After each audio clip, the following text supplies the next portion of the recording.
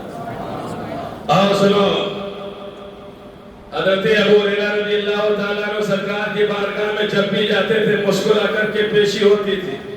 مسجد نبی میں گئے، ابو ہریرہ السلام علیکم یا رسول اللہ. وعلیکم السلام. مسکرا رہے، کیف حالک یا رسول اللہ، فداک عمی و ابی یا رسول اللہ، تفضل ابا ہریرہ. بیٹھ جاؤ ابو ہریرہ. مسکرا رہے، سرکار کا چہرے مبارکہ دیدار کر رہے ہیں. تمام اوقات میں جب بھی صحابی رسول ابو ہریرہ جاتے مسکراتے ہوئے سرکار کی بارگاہ. ایک بار عادت کے خلاف سرکار کی بارگاہ میں پہنچے، روتے ہوئے حاضری دی. روتے ہوئے حاضر ہوئے اللہ کے رسول کی بارگاہ میں، رو رہے ہیں، آنسوں کی لڑیاں بہہ رہی ہیں، داڑھی مبارکہ پر آنسوں کے قطرات موجود. رسول اللہ نے چہرے مبارکہ کو دیکھا، فوراً ارشاد فرمایا، ما یبکیک یا ابا ہریرہ. اے ابو ہریرہ، تمہیں کس چیز نے رلا دیا؟ تمہیں کس چیز نے پریشان کر دیا؟ یہ آنسو کیسے ہیں؟ جب بھی آتے تھے، چاہے صبح کا وقت ہو، چاہے دوپہر کا وقت ہو، چاہے شام کا وقت ہو، اے ابو ہریرہ، جب بھی تم آتے تھے، تمہارا آنا ہوتا تھا، مسکراتے ہوئے آتے تھے، اپنے چہرے پر مسکراہٹ لاتے تھے. لیکن عادت کے خلاف آج یہ کیسا؟ کیوں رو رہے ہو؟ کیا کسی نے تکلیف پہنچائی ہے؟ کیا کسی نے تمہیں مارا ہے؟ کیا کسی نے تمہیں برا بھلا کہا ہے؟ کیا کسی میرے دوست نے تمہیں تکلیف پہنچا دی ہے؟ ابو ہریرہ عرض کرتے، یا رسول اللہ، کسی نے بھی تکلیف نہیں پہنچائی. پھر کیوں رو رہے ہو؟ عرض کیا رسول اللہ علیہ وسلم، میں آج بیٹھا تھا تو میں سوچ رہا تھا کہ یہ بٹن بند ہوا تو میرا ذہن کہیں اور چلا گیا. اللہ کے رسول صلی اللہ علیہ وسلم نے ارشاد فرمایا، مجھے لگا کہ اوپر کا میں چل گیا. اصل میں کوئی آج بتا رہا تھا کہ عورتیں بھی سنتی ہیں، خواتین بھی سنتے ہیں، اس لیے خیر ٹھیک ہے، کوئی مسئلہ نہیں. تو حضرت ابو ہریرہ رضی اللہ تعالیٰ عنہ عرض کرتے ہیں، یا رسول اللہ، میں ختم کر رہا ہوں یہ بات پوری کر کے. سوچ رہا تھا میدان محشر قائم ہوگا، میری ماں مشرکہ ہے اور میں آپ کے در کا غلام اور خادم ہوں. میں تو جنت میں جاؤں گا یا رسول اللہ. اللہ کے فضل و کرم سے، آپ کی شفاعت سے. لیکن میری ماں اگر جائے گی تو جہنم میں جائے گی. یا رسول اللہ، اسی منظر کو سوچ کر کے مجھے رونا آ گیا ہے، مجھے اپنی ماں کی فکر ہو رہی ہے. اے اللہ کے رسول صلی اللہ علیہ وسلم، آقا کرم فرمائیے، آقا کچھ کیجئے تاکہ جائیں جنت کے اندر تو دونوں لوگ جائیں، ماں بھی جائے بیٹا بھی جائے، دونوں لوگ جائیں. یہ کیا ہے کہ ماں ادھر جا رہی ہے، بیٹا ادھر جا رہا ہے. اللہ اکبر. اللہ کے رسول نے ارشاد فرمایا، اے ابو ہریرہ، بس اتنی سی پریشانی ہے. ہاں یا رسول اللہ، بس اتنی سی پریشانی ہے. اللہ رب العزت کے پیارے محبوب نے اپنے مقدس ہاتھوں کو، اپنے دست مبارکہ کو اللہ کی بارگاہ میں اٹھا دیا اور عرض کیا، اللہم اہدی ابو ہریرہ. اے اللہ، حضرت ابو ہریرہ کی ماں کو ہدایت دے دے، کلمہ پڑھنے کی توفیق دے دے، اسے مسلمان بنا دے. یہ کہنا تھا. ابو ہریرہ پڑے تھے، بیٹھے بھی نہیں، فوراً ان کے پاؤں بھر گئے. اور جب گھر پہنچے تھے، ابھی آئے تھے، دروازہ کھلا تھا، لیکن جب پہنچے آئے تو دروازہ بند ہے. دستک دی، اندر ماں نے کہا کون؟ کہا ابو ہریرہ. کہا کیا بات؟ کہا میں تجھے ملنے کے لیے آیا ہوں، میں کچھ دیکھنے کے لیے آیا ہوں. ابو ہریرہ کی ماں نے کہا، اے ابو ہریرہ بیٹا، ابھی بھائی کھڑے رہو. کیوں؟ اس لیے کہ میں غسل کر رہی ہوں، میں نہا رہی ہوں، میں اپنے جسم کو پاک کر رہی ہوں. حضرت ابو ہریرہ نے دیکھا کہ واقعی غسل کا پانی نالی سے بہ رہا تھا. حضرت ابو ہریرہ مسکرا رہے تھے اور یہ سوچ رہے تھے، میرے محبوب کی دعا کی قبولیت کا وقت آ رہا ہے اور میری ماں اسلام قبول کرنے کے لیے تیاری کرنے لگی ہے. ادھر حضرت ابو ہریرہ نے دیکھا کہ پانی نالی میں چل رہا ہے اور دروازہ بند ہے. پوری ملاقات بھی نہیں کی اور پھر الٹے پاؤں سرکار کی بات کرنا ہے. اتنا یقین تھا کہ اب تو کلمہ پڑھ کے ہی رہے. اور گئے ابو ہریرہ پہنچے تو سرکار دعائی فرما رہے تھے اور جانے کے بعد میں کھڑے ہو گئے. اللہ کے رسول نے اپنی دعا کو اختتام کیا اور دیکھا تو ابو ہریرہ اب آئے ہیں تو پھر مسکرا رہے ہیں. ابو ہریرہ کیا بات کہ یا رسول اللہ آپ کی دعا کو اللہ نے قبول فرما لیا ہے. کہا کیوں کلمہ پڑھ رہی ہے؟ کہا حضور ابھی کلمہ تو نہیں پڑھا لیکن میں گھر دوڑ کر کے گیا تھا. میں نے دروازہ بند پایا ہے اور پانی کو بہتے ہوئے جاری ہوتے ہوئے دیکھا ہے. اس لیے خوشی کی انتہا نہ رہی. میں آپ کی بارگاہ میں جو ہے خوشخبری لے کر کے آ گیا. اللہ کے رسول نے ارشاد فرمایا اے ابو ہریرہ گھر جاؤ دروازہ کھلواؤ اس کے بعد کی بات ہمیں بتانا. حضرت ابو ہریرہ چلے ہیں بڑی تیز تیز قدموں سے جا رہے ہیں. پہلے تو بہت آہستہ جاتے تھے تھوڑے تھوڑے جو ہے قدم لیتے تھے. رسول اللہ کے حکم پر ابو ہریرہ پہنچے ہیں. اللہ اکبر. حضرت ابو ہریرہ جیسے دروازے پر پہنچے دستک تھی ماں نے جیسے ہی کنڈی کھولی تھی دروازے کھولے تھے. ماں کی نظر ابو ہریرہ پہ پڑی تھی. نظر کا پڑنا تھا زبان پہ جاری ہونا تھا لا الہ الا اللہ محمد رسول اللہ. ابو ہریرہ اندر نہیں آتے ہیں فوراً پیچھے پھر پلٹے ہیں. ماں نے کہا ابو ہریرہ آ جا.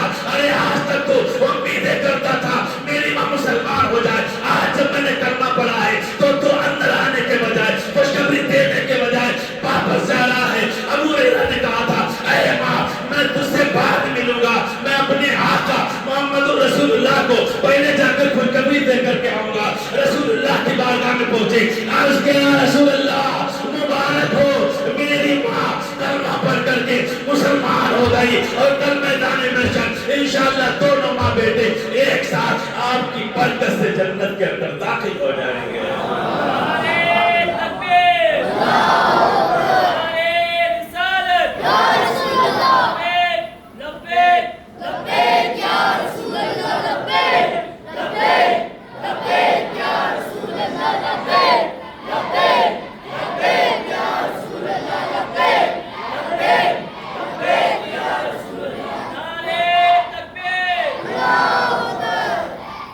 اب اگر میں بیان کرتا رہوں گا بہت سارے معجزات ہیں بہت ساری چیزیں اختیار مصطفیٰ سے متعلق بس اتنا کافی ہے.